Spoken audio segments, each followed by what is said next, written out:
अस्सलाम वालेकुम everyone, welcome back to my channel all in one education. तो आज हम अपना कंटिन्यू करेंगे फाइनेंशियल अकाउंटिंग हम पढ़ रहे थे। तो आज की वीडियो कुछ आगे की वीडियो है। इसमें हम सॉल्व करेंगे 6.5 क्वेश्चन और इसके बाद हम देखेंगे 9.7, क्योंकि ये कुछ रिक्वेस्ट आई थी कमेंट सेक्शन में। मेरे ख्याल से दो बंदे, या अगर वो एक ही बंदे की आईडी है तो एक ही बंदा जो भी है, तो उन्होंने जो है रिक्वेस्ट की थी कि पहले मैं ये वाले सवाल सॉल्व कर दूँ। तो मैंने बोला चलें अगली वीडियोस जो है ये वाली होगी।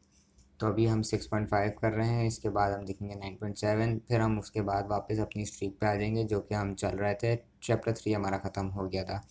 चैप्टर 4 हम शुरू करने वाले थे जो कि जनरल लेजर्स का था, लेजर्स किस तरह बनते हैं। तो ये 6.5 भी क्योंकि आगे का चैप्टर है, तो इसमें हम लेजर्स और ट्रायल बैलेंस बनाएंगे और देखेंगे। और जिनको ये वीडियो ना समझ आए तो वो वेट करें चैप्टर 4 और 5 का, तो फिर उनको बिल्कुल अच्छे से समझ आ जाएगा। तो 6.5 सॉल्व करते हैं। Note this question should not be attempted until cash discounts and trade discounts have been covered. Chapter 13 और 14 में कुछ ट्रेड डिस्काउंट और कैश डिस्काउंट्स की बात हुई होगी, तो ये इसमें यूज़ हो रहा है। तो उन्होंने बताया अगर आपने वो नहीं पढ़ा है तो आप पहले वो पढ़ लें। तो कोई बात नहीं, हम उसके बिना देख लेंगे, कोई मसला नहीं है। On 1 October 2009, the owner of the USS Enterprise, Mr. Kirk, decided that he will boldly go and keep his records on a double entry system.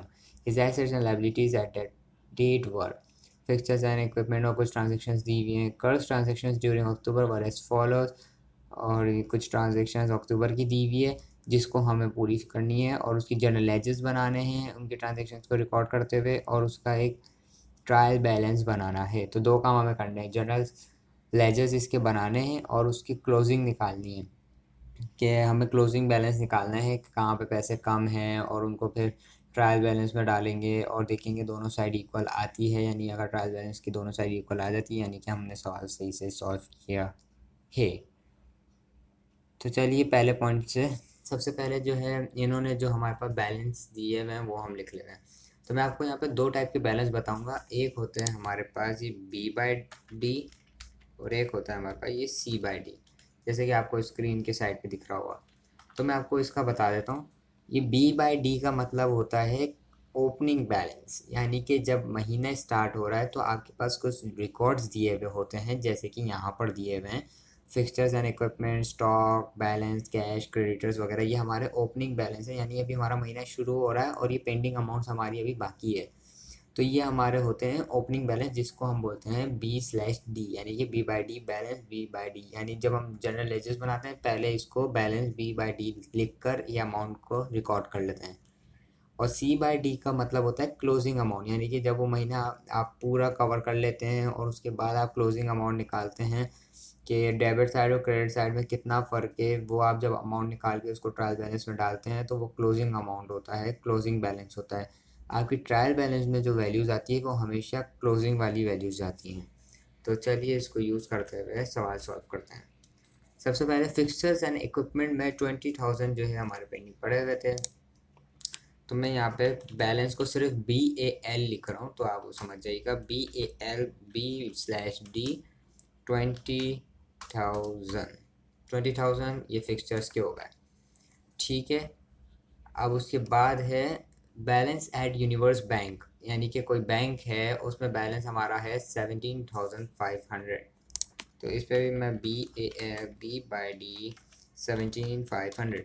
अब आप बोल रहे होंगे कि अब देखें ये जो मैंने दो कॉलम बनाए हुए हैं ना, मैं इसमें लिखना भूल गया हूँ, लेकिन ये एक डेबिट साइड है और एक क्रेडिट साइड है। जैसे कि हमें पता है हमारी लेफ्ट हैंड साइड जो होती है हमेशा डेबिट वाली होती है, जो कि ये वाली है। अगर आप इसको यूँ देखो तो ये डेबिट साइड है और ये क्रेडिट साइड है। तो कॉलम्स ये दो इसलिए हैं। और अब आप बोलेंगे कि मैं हम ये वैल्यूज़ को डेबिट साइड में क्यों लिख रहा हूँ, क्योंकि जैसे कि हमें पता है बैंक वगैरह फिक्सचर ये सारे एसेट होते हैं, एसेट इन नेचर। तो एसेट जो होता है डेबिट इन नेचर होता है, यानी कि जब अब ये जो हमारे पास रिकॉर्ड्स लिखे हुए हैं बैंक में हमारे पास इतने पैसे हैं, यानी कि बैंक में हमारे पास इतने पैसे पड़े हुए हैं ना, यानी वो कहीं से आए होंगे, एसेट है तो वो कहीं से आए होते हैं, जब भी डेबिट होते हैं तो हम इसलिए इसको डेबिट में लिख रहे हैं। और क्रेडिट हमारा क्रेडिट इन नेचर होता है, क्रेडिटर्स हमारे क्रेडिट इन नेचर होते हैं, इसलिए इनकी वैल्यूज़ हम क्रेडिट साइड पे लिखेंगे। तो सबसे पहले हमने बैंक लिख लिया। स्टॉक, अच्छा जी स्टॉक यहाँ पे रह गया, स्टॉक इंक्लूडिंग वेपन्स। तो स्टॉक इंक्लूडिंग वेपन्स 15,000। तो स्टॉक में हमारे पास कुछ बैलेंस है B/D 15,000। कैश हमारा है बैलेंस 375। क्रेडिटर्स में हम लिख लेते हैं स्टॉक का हमारे पास बैलेंस है 3175। स्टॉक ये रहा। अब हम देख सकते हैं कि मैं इसकी वैल्यू जो है क्रेडिट साइड पे लिख रहा हूँ, बिकॉज जो क्रेडिटर होते हैं वो हमारे क्रेडिट नेचर होते हैं, क्योंकि वो लोग होते हैं जिनसे हमने कर्ज लिया हुआ होता है। तो उस महीने में हम इनका कर्ज नहीं चुका पाए होंगे, तो अक्टूबर के महीने में भी इनका भी अकाउंट हमारे पास पेंडिंग पे है, तो इसलिए इनका हम क्रेडिट साइड पे लिख रहे हैं।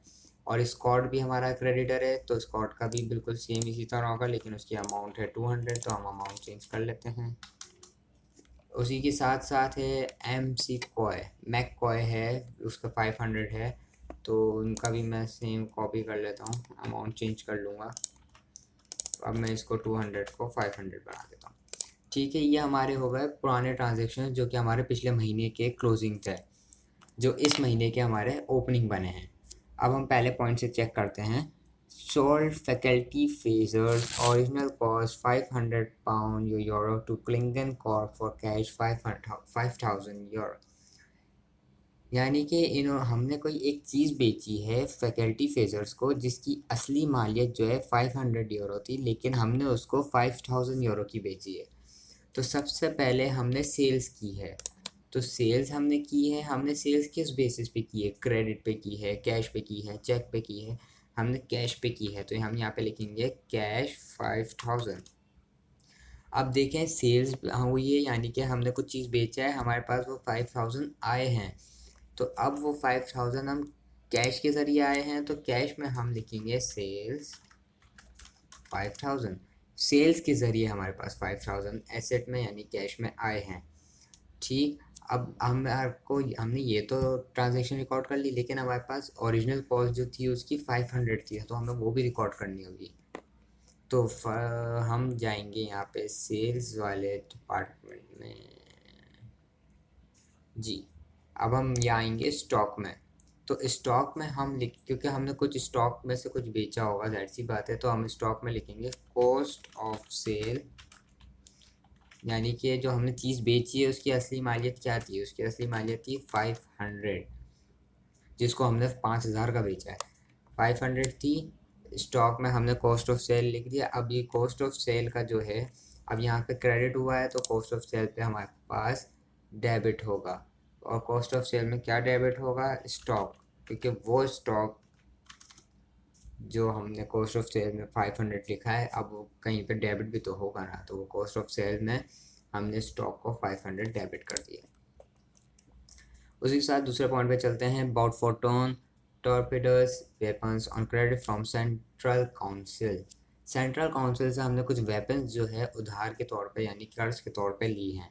तो सेंट्रल काउंसिल हमारे पास ये रहा। तो सेंट्रल काउंसिल के वो हम लिख लेते हैं यहाँ पर अबाउट स्टॉक लिख लेते हैं। ठीक है, स्टॉक लिख लेते हैं। 2,500 का हमने इससे स्टॉक बाय किया है। ठीक है, अब इस 2,500 का स्टॉक बाय तो कर लिया। अब हमारे पास वो स्टॉक आया भी तो है, तो हम उसको स्टॉक में भी लिखेंगे। स्टॉक वाले में हम सिंपल ये लिखेंगे सेंट्रल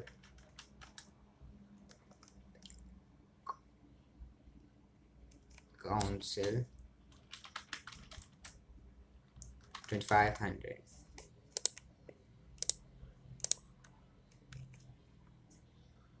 उसके बाद है हमारे पास तीसरा point, sold stocks to artworks original cost 250 on credit 1,500। तो कुछ हमने आर्टवर्क्स नाम के बंदे को कुछ बेचा है जिसकी असली मालियत 250 थी, लेकिन हमने उसको क्रेडिट पे 1,500 का यूरो का बेचा है। तो सबसे पहले हमने सेल्स की है। तो सेल्स हमने जो है इस बार क्रेडिट पे की है, तो हम इसको यहाँ पे लिख लेते हैं उस बंदे का नाम, आर्ट वर्क, और कितने की? 1,500। ठीक, आर्ट वर्क 1,500। अब यहाँ पे जो है हमारे पास पैसे हमने उसको बेचा है क्रेडिट पे, यानी कि वो हमारा डेब्टर है। तो आर्ट वर्क के डेबिट वाले साइड पे हम यहाँ पे लिखेंगे उन्होंने हमसे क्या लिया है? सोल्ड स्टॉक्स, तो हम स्टॉक्स लिख कर 1500।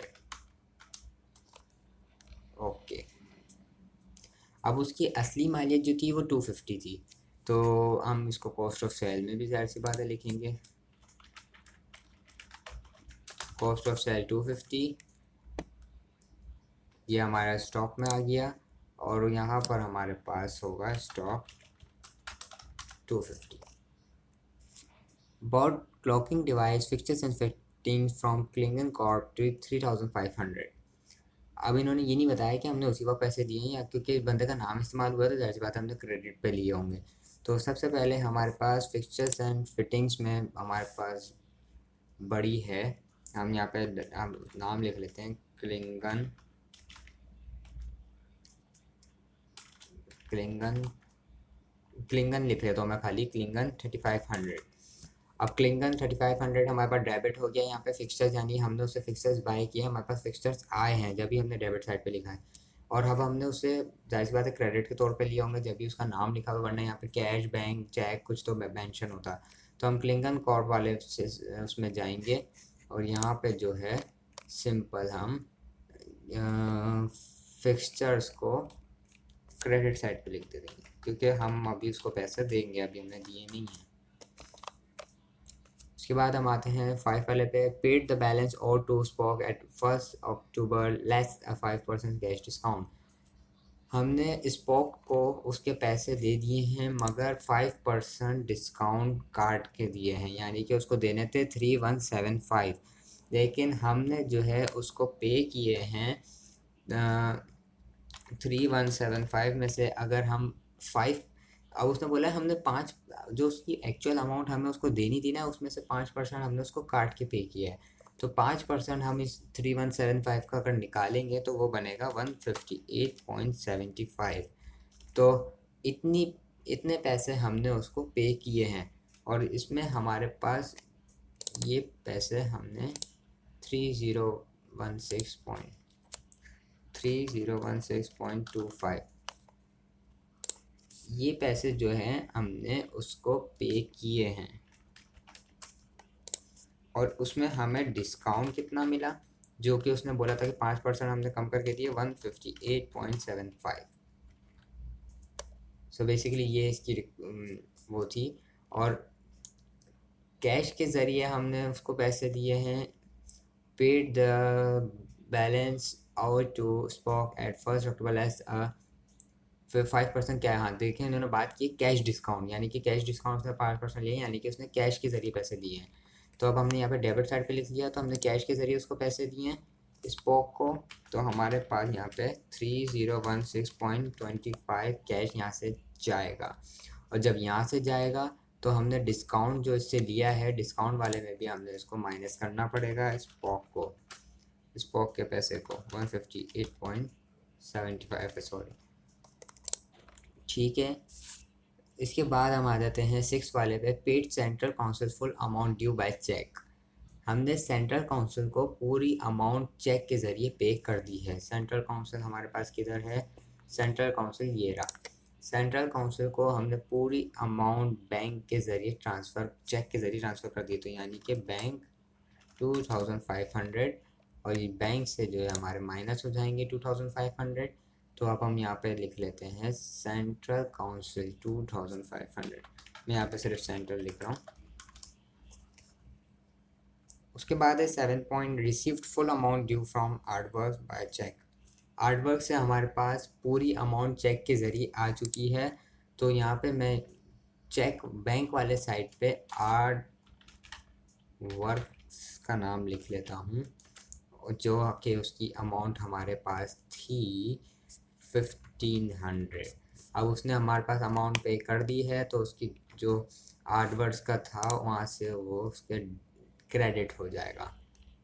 तो हमें यहाँ पे बैंक 1500, अब उसकी लाइबिलिटी ख़त्म हो गई है। Paid Klingon Corp by cheque after deducting 20% trade discount.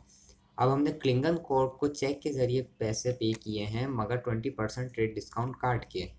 तो क्लिंगन कॉर्प को अगर हम 70% डिस्काउंट, सॉरी 20% ट्रेड डिस्काउंट निकालें 3500 का तो वो बनता है 700। तो हमने क्लिंगन कोड को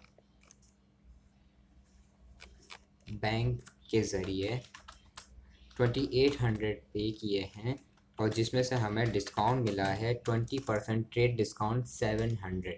तो बैंक के ज़रिए हमने उसको पे किए 2800, तो वो बैंक में से डिडक्ट भी होंगे। जब बैंक से डिडक्ट होंगे तो क्लिंगन, हम उसका डायरेक्ट यहाँ पे नाम लिख के 2800 लिख लेते हैं, ये बैंक से डिडक्ट हो जाएंगे। और डिस्काउंट वाले सेक्शन में हम इसको क्रेडिट साइड पे डिडक्ट कर देते हैं क्लिंगन 700 का हमने इसको डिस्काउंट दिया। ठीक है, क्लिंगन का भी यहाँ पे हो चुका है। Paid by bankers order 10,000 euro for repairs to enterprise following disagreement over amount owing to Klingon Corp and faculty phases। तो बैंकर के ऑर्डर्स के मुतालिक हमने 10,000 जो है रिपेयरिंग के तौर पे दिए हैं, यानी कि ये व्हीकल एक्सपेंस होगा, क्योंकि रिपेयरिंग बात आ रही है तो यहाँ पे कोई गाड़ी की बात हो रही है। तो व्हीकल एक्सपेंस हमने जो है यहाँ पे एक बनाया हुआ है, तो बैंक, तो क्योंकि उसमें लिखा हुआ है बैंक के ऑर्डर के ज़रिए, तो इसलिए बैंक हम आएंगे, यानी बैंक के ज़रिए हमने उसको ट्रांसफ़र किया या चेक दिया, जो भी दिया। बैंक के हम यहाँ पे 10,000 कर लेते हैं और बैंक से हम व्हीकल एक्सपेंस 10,000। तो ये सारी हमारी ट्रांजैक्शंस मुकम्मल हो चुकी हैं। अब हम इसका क्लोजिंग बैलेंस सबका निकालते हैं एक एक करके, उसके बाद हम इसका ट्रायल बैलेंस बनाएंगे। सबसे पहले कैश वाले का अगर हम देखें, कैश वाले का अगर मैं टोटल डेबिट साइड का बनाऊं तो वो बनेगा 5,375। और अगर मुझे राइट साइड पे भी 5,375 लाना है तो मुझे कितने अमाउंट की ज़रूरत है जो यहाँ पे कम हो रही है, वो हम यहाँ पे कैलकुलेट करके देख लेते हैं। फ़िलहाल मैं इधर कैलकुलेट कर रहा हूँ ताकि हम 5,375 माइनस 3016.25। देखें ये जो अमाउंट हमारे पास आई है ना, ये अमाउंट हमारे पास अभी कम है 5,375 बनाने में। तो ये जो हमारी अमाउंट होगी ये होगी क्लोजिंग बैलेंस, यानी ये बैलेंस अभी हमें चाहिए अपने अकाउंट को बिल्कुल बैलेंस करने के लिए। तो मैं यहाँ पे ये लिख लेता हूँ क्लोजिंग बैलेंस। अच्छा, यहाँ पे एक चीज़ जो है ना, बोलते हैं ना रट्टा मार लें, एक टाइप की उस तरह दिमाग में बिल्कुल फिट कर लें। क्लोजिंग बैलेंस हमेशा उस साइड पे लिखते हैं जहाँ पे वैल्यू कम होती है, बिकॉज जहाँ पे वैल्यू ज़्यादा होगी वहाँ पे तो हमें बैलेंस करने की ज़रूरत ही नहीं है। बैलेंस तो हम उधर करेंगे ना जहाँ पे हमारे पास कमी बेशी होगी। अब देखें ये साइड पे वैल्यूज़ ग्रेटर है, बिकॉज अगर इन दोनों को मैं प्लस कर दूँ तो बनता है 5,375 और ये यहाँ पर है सिर्फ 3,016.25 तो अगर ये साइड ग्रेटर है तो क्लोजिंग मुझे इधर कुछ ऐसा वैल्यू डालनी होगी क्लोजिंग पे कि ये भी इसके बराबर हो जाए।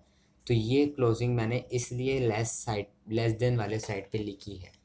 और मैं आपको यहाँ पे एक बेहतरीन ट्रिक बताता हूँ ट्रायल बैलेंस के हिसाब से, वो मैं अभी चलें बल्कि एक पहले मैं सारे क्लोजिंग बैलेंस निकाल दूँ फिर बताता हूँ। बैंक वाले को अगर हम देखें, बैंक वाले में अगर मैं यहाँ पे प्लस करूँ 17,000 प्लस 1,500 तो ये बनेगा 1,900। इसका 1,900 नहीं सॉरी 19,000 बनेगा। और अगर मैं इसको 19,000 बनाना चाहता हूँ तो कितने की कमी है, तो 19,000 माइनस 2,500 माइनस 2,800 माइनस 10,000। चल तो ये मेरे पास वैल्यू आई है 3,700, यानी कि 3,700 मेरे पास पैसे कम हैं इन दोनों को इक्वल करने के लिए। तो यहाँ पर है हमारे पास 5,000 प्लस 1,500 6,500 बनाने के लिए मुझे सिंपल यहाँ पे कैलकुलेट करने की ज़रूरत ही नहीं है, सीधी वैल्यू दी हुई है 6,500 ही हमें पूरे चाहिए दोनों को इक्वल करने के लिए। अच्छा देखिए ये सवाल तो थोड़ा आगे का है, लेकिन अगर जब हम सिंपल सवाल करेंगे ना तो उसमें हमारे को हर चीज़ के एक अलग बनाने होते हैं टी अकाउंट्स, जो ये लेजर्स अकाउंट है। जैसे अगर सेल्स है तो सेल्स रिटर्न का अलग होगा, ये नहीं कि अगर सेल्स जो है क्रेडिट साइड पे हो रही है तो आप सेल्स रिटर्न को डेबिट साइड पे डाल दें। वैसे होता ऐसे ही था कि अगर सेल्स क्रेडिट होती है तो सेल्स रिटर्न डेबिट होती है, लेकिन जब हम लेजेस बनाते हैं तो हम उन दोनों को सेपरेट रखते हैं, और एक्सपेंस भी हर एक्सपेंस सेपरेट रखते हैं। रेंट एक्सपेंस, व्हीकल एक्सपेंस, हर किसी का अलग टी अकाउंट बनता है, क्योंकि जब ट्रायल बैलेंस में जाती है तो उसी हिसाब से फिर आपकी वैल्यूज़ जो है दोनों साइड की इक्वल आती है।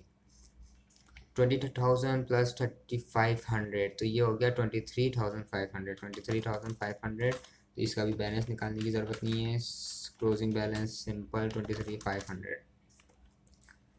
इसके बाद हमारे पास है cost of sale. Cost of sale 500, 250, ये हो गया 750। इसका भी निकालने की ज़रूरत नहीं है, ऑलरेडी निकला हुआ है 750।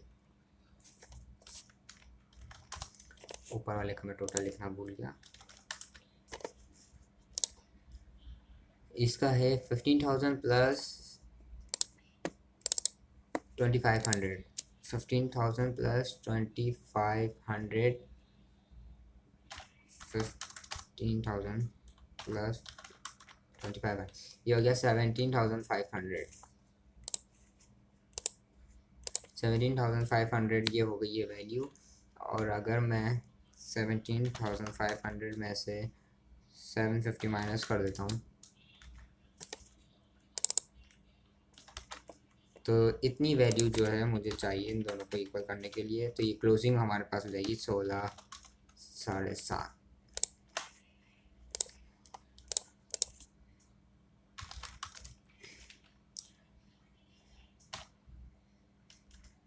अच्छा देखें, ये जो है ना, ये साइड बिल्कुल इक्वल है, तो इधर क्लोजिंग निकलेगी ही नहीं। यहाँ पे आप ऐसा कह सकते हैं, यहाँ पे जो क्लोजिंग है ना, क्लोजिंग अमाउंट वो है ज़ीरो, बस सिंपल। इसका भी कैलकुलेट करने की ज़रूरत नहीं है, सिंपल निकला हुआ है। इसका भी कैलकुलेट करने की ज़रूरत नहीं है।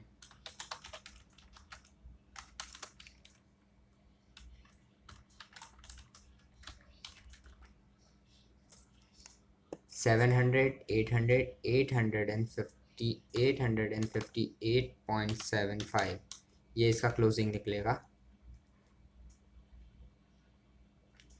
858.75 ये देखें, ये भी बिल्कुल इक्वल है। इसका भी क्लोजिंग जो है ज़ीरो है, पहले से ही इक्वल है। ये भी पहले से इक्वल है। और आप देख सकते हैं ये भी पहले से इक्वल है। 3,500 ये इक्वल नहीं है।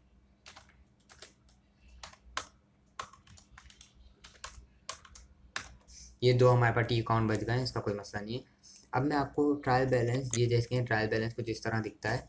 ट्रायल बैलेंस की आपकी हेडिंग आएगी, आपका जो कंपनी का नाम है वो आएगा, ये हमारा डेबिट साइड है, ये हमारा क्रेडिट साइड है, और जो है यहाँ पे उसकी वैल्यूज़ आएंगी, और उसको हम यहाँ पे कैलकुलेट करके, और अच्छा ट्रायल बैलेंस वगैरह बैलेंस शीट में आप एक चीज़ कभी मत भूलिएगा, ये नीचे अंदर अंडरलाइन दो वाली लगाना, डबल अंडरलाइन जो कहलाती है।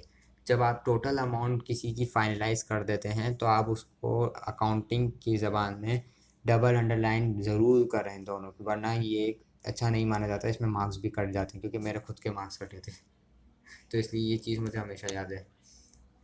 ठीक, और इस अकाउंट ट्रायल बैलेंस की मैं आपको बहुत अच्छी ट्रिक बताता हूँ कि देखें, जैसे कि हमारे पास कैश है, कैश का हमारे पास बैलेंस लिखा हुआ है क्रेडिट साइड पे, यानी कि उसका जो लेस अमाउंट है ये क्रेडिट साइड पे आई है। तो जिस साइड पे उसकी बैलेंस क्लोजिंग बैलेंस निकला हुआ है ना, ट्रायल बैलेंस में उसके अपोजिट साइड पे जाएगा। बस ये चीज़ आपको याद करनी है, क्योंकि लोग मैंने क्योंकि जब मैं भी ये पढ़ रहा था तो मैंने देखा था कि बहुत से लोग कंफ्यूज होते थे कि हमें कैसे पता चलेगा कि ट्रायल बैलेंस में हमें डेबिट साइड पे रखना है या क्रेडिट साइड पे रखना है। देखिए, इसके दो तरीके हैं। या तो आपकी इतनी नॉलेज है कि आपको पता हो कि कैश आपके एसेट होता है तो डेबिट इन नेचर है या क्रेडिट इन नेचर है। अगर आपको ये पता है तो आप डायरेक्ट रख सकते हो, क्योंकि आपको पता है कैश हमारा, बैंक हमारा डेबिट इन नेचर है, तो आप डायरेक्ट इसकी वैल्यू उठा के ट्रायल बैलेंस में डेबिट साइड पे रख दोगे। क्योंकि जब आपके पास टोटल जो निकलेगा ना वो डेबिट और क्रेडिट का निकलेगा, तो यानी डेबिट साइड और क्रेडिट साइड इक्वल होनी चाहिए ट्रायल बैलेंस में, और अगर आपने एक भी वैल्यू इधर उधर कर दी तो वो इक्वल आएगा ही नहीं। तो इसलिए अगर जिनको ये नहीं याद रहता है कि कौन सी डेबिट इन नेचर है क्रेडिट इन नेचर है, तो वो उनके लिए सिंपल सी ट्रिक ये है, जिस साइड पे क्लोजिंग निकली हुई है ट्रायल बैलेंस में उसके अपोजिट साइड पे जाएगा। कैश जो है हमारा इस वक्त निकला हुआ है क्रेडिट साइड पे क्लोजिंग, तो वो जाहिर सी बात है ट्रायल बैलेंस में डेबिट साइड पे जाएगा, और वो हमें पता है होता भी डेबिट साइड पे है। तो हमेशा कैश का क्लोजिंग जो है हमारा क्रेडिट साइड पे निकलेगा, इसमें कोई शक नहीं। तो इसको हम रख लेते हैं। और ट्रायल बैलेंस में कोशिश क्या करें, सबसे पहले अमाउंट कैश रखें, उसके बाद बैंक रखें, उसके बाद सेल्स रखें, परचेज रखें, एक्सपेंस रखें, और उसके बाद आपके फिर वो क्रेडिटर्स डेब्टर्स वगैरह जो भी है, क्योंकि कैश बैंक वगैरह जो है सबसे बड़े अमाउंट्स होते हैं, तो इनको पहले रखेंगे तो ज़्यादा बेहतर है। ठीक, कैश की वैल्यू हमारे पास है 2358.75, 2358.75, 2358.75। और बैंक की हमारे पास है 3700। ठीक, उसके बाद हम आ जाते हैं सेल्स पे। तो सेल्स का हमारा डेबिट साइड पे क्लोजिंग निकला हुआ है 6500, तो हम इसको यहाँ पे, क्योंकि हमें पता है सेल्स हमारा क्रेडिट इन नेचर होता है, 6500 हम यहाँ पे डाल देंगे। ठीक, उसके बाद 23,500 फिक्सचर्स हमारा लेफ़्ट साइड पे है, तो हम यहाँ पे इसको राइट साइड पे डालेंगे फिक्सचर। और हमें पता है फिक्सचर्स एसेट होता है, फिक्स्ड एसेट, तो वो हमेशा ही दे आता है डेबिट साइड 23,500। उसके बाद कॉस्ट ऑफ सेल्स हमारा क्रेडिट साइड पे निकला हुआ है, तो वो हमारा डेबिट साइड पे जाएगा 750।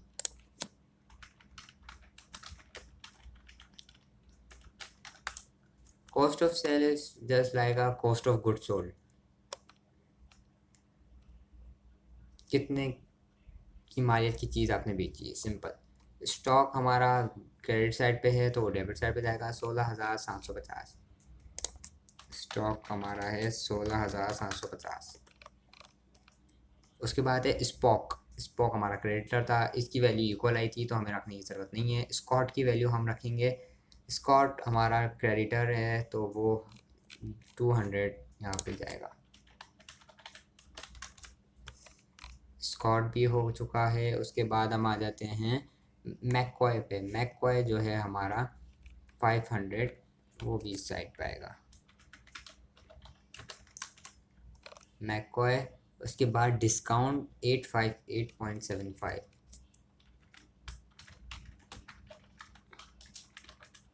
858.75। उसके बाद स्टॉक सेंट्रल काउंसिल हमारा क्लियर है, आर्ट वर्क क्लियर है, क्लिंगन कॉर्प क्लियर है। और व्हीकल एक्सपेंस हमारा 10,000 है, जो कि बहुत बड़ी रकम है। व्हीकल एक्सपेंस हमारा 10,000 है, जो कि हमारा क्रेडिट साइड पे है, तो वो जाएगा डेबिट साइड पे। Vehicle expense. सो गाइस, यहाँ पर जो है एक चीज़ जो है रह गई है, वो है हमारा कैपिटल। देखिए, ट्रायल बैलेंस में जो है ना कैपिटल भी ज़रूरी होता है, क्योंकि मैंने आपको जैसे बताया कि कैश बैंक वगैरह जैसी चीज़ें हैं, या आप पहले लिखा करें कैपिटल भी उसके cash bank purchase expense sales, उसके बाद कैपिटल। उसके बाद आप अपने डेप्टर्स और क्रेडिटर्स के नाम लिख सकते हैं। तो कैपिटल, एक बिज़नेस के लिए कैपिटल बहुत ज़रूरी होता है, क्योंकि बिज़नेस में जो है आप पैसा डालते हो जब भी आपका बिज़नेस ग्रो करता है। बिना पैसे के तो बिज़नेस होता नहीं है। तो बिज़नेस स्टार्ट करने के लिए पैसा होना ज़रूरी है। अब इसमें देखें हमारे पास कैपिटल नहीं दिया हुआ, तो जब हमारे पास कैपिटल नहीं दिया हुआ तो वो कैपिटल हमारा फ़र्ज़ बनता है कि हम निकालें, और वो हमें पता है कैसे निकलेगा, क्योंकि हमने पहले चैप्टर में जो हमने पढ़ी थी equation, assets equals to liabilities plus capital, उससे निकलेगा यहाँ पे capital. Assets is equals to liabilities plus capital, अगर कैपिटल को अकेला कर लें तो इक्वेशन बन जाएगी capital is equals to assets minus liability. तो इसमें से सारे एसेट्स को प्लस करके लायबिलिटीज़ को उसमें से माइनस करना है। तो यहाँ पे एसेट्स क्या क्या हैं, हमें खाली कैपिटल चाहिए अभी अक्टूबर के लिए। तो अक्टूबर के शुरू में हमारे पास ओपनिंग ये हैं सारे, 20,000 एसेट है, 15,000 स्टॉक एसेट है, बैलेंस एडिंग बैंक एसेट है, कैश एसेट है, और ये लाइबिलिटीज़ हैं। 20,000 plus 15,000, 35,000, 17,500, 52,500, 375, 52,875। तो उसमें से जब हम इस 3,175 को माइनस करेंगे तो ये हमारे पास बन जाएगा 49,700। तो 49,700 को जब हम इन दो से माइनस करेंगे जो कि बनता है 700, 500 प्लस 200 इज 700। 49,700 जब हम माइनस करेंगे 700 से तो बन जाएगा 49,000। यानी कि हमारे पास जो कैपिटल है बैंक में, हमारा जो कैपिटल है वो है 49,000 यूरो। 49,000 जो है इन्होंने बैंक में पैसे डाले थे, जो कि 49,000 बैंक में पैसे डाले थे अपने बिजनेस को ग्रो करने के लिए। तो इसका बैलेंस भी कुछ यूँ निकलेगा, CD आएगा 49,000। और अगर हम ट्रायल बैलेंस के उसमें देखें तो क्योंकि ये right hand side debit side पे निकला हुआ है तो उसको हम लेफ्ट हैंड साइड पे लेके जाएंगे। कैपिटल 49,000। अब देखिए हमारे पास सारे कंप्लीट हो गए हैं, हमने सारे टी अकाउंट्स को चेक कर लिए। अब हम इनकी अमाउंट्स को ऐड करके देखते हैं क्या ये दोनों साइड इक्वल आ रही है। 2358.75 plus 3700 plus 23,500 plus 750 plus 16,750 plus 10,000, ये बन रहा है 57,058.75। अब देखते हैं क्या राइट हैंड साइड उसके बिल्कुल इक्वल आती है।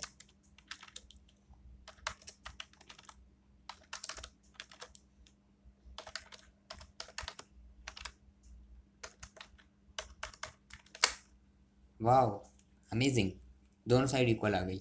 हमारा डेबिट साइड भी, डेबिट पूरा सवाल ख़त्म हो गया और मैं अब लिख रहा हूँ, तो उसके लिए माफ़ी। ये हमारा डेबिट साइड है, ये हमारा क्रेडिट साइड है। इन दोनों को हम बोल्ड भी कर देते हैं ताकि आपको अच्छे से नज़र आए। और ये हमारा सवाल इसी के साथ यहाँ पे कंप्लीट होता है। यही हमारा उन्होंने पूरा प्रोसीजर मांगा था। ये देखिए मैंने दोनों के नीचे डबल अंडरलाइन पहले से रखी हुई थी, दोनों साइड इक्वल आ गए हैं। ये सवाल आप अगर आपको कोई चीज़ चेक करनी है तो मैं यहाँ इस तरह से गुजार लेता हूँ, आप यहाँ पे पॉज करके देख सकते हैं। तो ये हमारा कुछ सवाल था जिन्होंने इन्होंने रिक्वायर्ड थी open enterprise ledgers account at 1 October. तो उनके लेजर्स अकाउंट हमने बना लिए थे, ट्रांजेक्शन्स में रिकॉर्ड कर ली थी, बैलेंस कर लिया था, लेजर अकाउंट्स को प्रिपेयर कर लिया, ट्रायल बैलेंस को। तो हमारा यहाँ पे सवाल इसी के साथ ख़त्म होता है। होपफुली आपको ये 6.5 समझ आया होगा। थोड़ा लेंथी सा सवाल था क्योंकि इसमें सारी चीज़ें कवर हो रही थी जो कि अभी हमने नहीं पढ़ी, तो हमने आहिस्ता आहिस्ता पढ़ते हैं। तो चलें अर्जेंट बेसिस पे, उम्मीद करता हूँ आपको ये सवाल अच्छे से समझ आ गया होगा तब तक। और अब हमारा अगला सवाल होगा 9.7, इंशाल्लाह वो भी बहुत जल्द अपलोड होगा। तब तक के लिए अपना ख्याल रखें, चैनल को सब्सक्राइब करें, वीडियो को लाइक करें, बेल आइकन को हिट करें जब वो वीडियो आपको उसका नोटिफिकेशन आ जाए। तब तक के लिए अल्लाह हाफिज़।